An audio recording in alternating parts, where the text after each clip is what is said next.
Oui, salut les gars. J'espère que vous allez très bien. Là, je vais faire une petite analyse avec vous. Je vais analyser le marché avec vous, histoire de vous montrer les points clés, les zones où le marché peut venir et peut repartir dans le time frame supérieur ou dans le time frame inférieur. Là, on y va. Là, on est sur AUD-USD.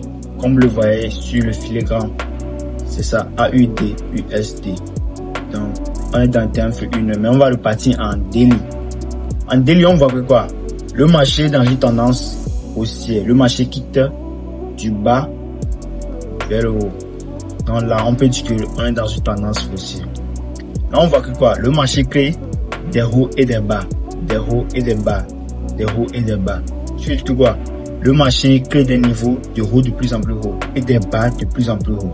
Donc, on parle de break of structure. Et souvent, je vous dis que quoi? En daily, tu dois connaître la tendance du marché pour analyser le marché. Dans le time frame supérieur comme en 24 heures daily, tu dois connaître la tendance pour savoir si tu vas être vendeur ou bien acheteur. Si tu fais du swing trading. Des fois aussi, tu vas faire l'analyse, tu vas voir que en daily, tu vas être acheteur sur le marché. Mais en 4 heures, le marché peut te monter une tendance baissière. C'est pourquoi il faut toujours être il faut toujours avoir analysé le marché dans le time frame supérieur comme daily. Donc c'est ça. Parce que le time frame supérieur nous montre tendance réelle du marché. Pour éviter de tomber dans des erreurs, dans les pièges. Donc c'est un peu ça. Là, on voit que quoi? Dans daily, on est dans une tendance haussière. Le marché quitte du bas vers le haut. Là, on part en 4 pour chercher notre zone clé. La zone clé, je vois que quoi? Ici, on a eu un break of structure. Le marché a eu du mal à casser cette zone. Il est venu premièrement, il est reparti à la baisse. Et puis quoi? Il a cassé cette zone. Et puis il est encore revenu dans la zone. Parce que cette zone, c'est une zone qui est un peu plus forte. Il y a des autres ici. Donc le marché a fait quoi? Le marché est parti en haut. Il a cassé cette zone aussi. Il a cassé la zone là. Et puis, il a fait quoi par après? Il est redescendu. Il a cassé la zone. Il est venu en bas ici. Et là, je vois que on a une zone de support ici. Le marché a eu du mal à casser cette zone. Puis par après, il a cassé cette zone avec un fort mouvement qui était violent. Ouais. Donc, ensuite, il est encore venu dans cette zone. La zone qui lui a servi de zone de résistance. On a eu une touche, 2 touches, 3 touches. Et par après quoi? Le prix est en train de redescendre. Là, pourquoi j'ai choisi cette zone? Ma zone clé, c'est cette zone. On a eu un order bloc. Et par après quoi? Le prix est reparti à la hausse. J'ai pas seulement pris cette order bloc par hasard. Je l'ai pris parce que quoi? Il y a de la liquidité en dessous. Parce qu'il y a des zones. Des zones que quoi? Les gens ont fait des buy que le prix peut venir nous chercher. C'est ça ici. Voilà ma zone de liquidité. C'est ça.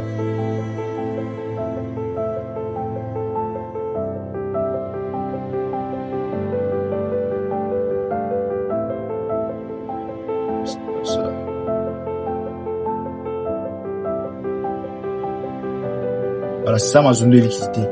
Il y a de la liquidité dans cette zone que le prix peut venir chercher avant de repartir. C'est pour cela que j'ai ciblé cette zone. Voilà ma zone d'entrée. Donc le prix peut venir dans cette zone et puis repartir à la hausse. Ou soit carrément, j'ai encore un order bloc dans un time frame inférieur qui est sur une zone de support. On part en 1 heure pour voir. Là, je vous montre les opportunités qui peuvent se présenter dans les grands time frame et dans les petits time frame en même temps. Ici, on a eu un order bloc. C'est quoi un order bloc? C'est une bougie baissière avec un rallye haussier. Ou soit une bougie haussier avec un rallye baissier. Donc c'est ça. Ici, on a eu une dernière bougie baissière.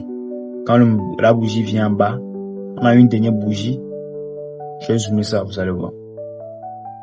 On a eu une dernière bougie baissière avant qu'un fort mouvement haussier. Et puis par après quoi? L'order bloc est valide, je vous dis toujours que l'order bloc est valide si ça laisse quoi? Ça laisse de l'inefficient. L'inefficient, c'est l'espace entre deux bougies. L'espace entre ces deux bougies. On voit que première bougie,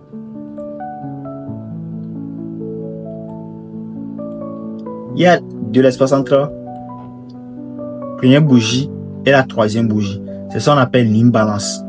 Et je vais vous conseiller un indicateur qui s'appelle Off-Byte Order Flow. C'est ici, ouais, Off-Byte Turks Sequence. C'est un indicateur qui vous montre les order blocs et les FVG. Là où il y a de la déséquilibre, de l'inefficient. Voilà l'exemple.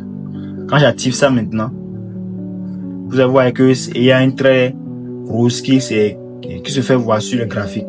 Et si je cache ça, vous allez voir. Donc c'est ça. Ouais. Donc ici aussi il y a une probabilité que le pluie peut venir dans cette zone. Que le pluie peut venir dans la zone. Puis repartir.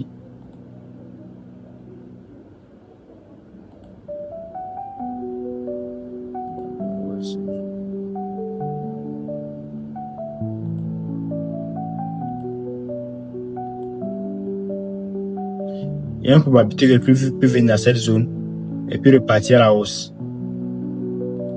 Venir ici, puis repartir comme ça. C'est un peu ça. Ou soit carrément, le pluie peut laisser cette zone, considérer cette zone comme zone de liquidité et puis venir dans cette zone, puis repartir dans la zone qui est dans H4. Ouais, c'est un peu ça.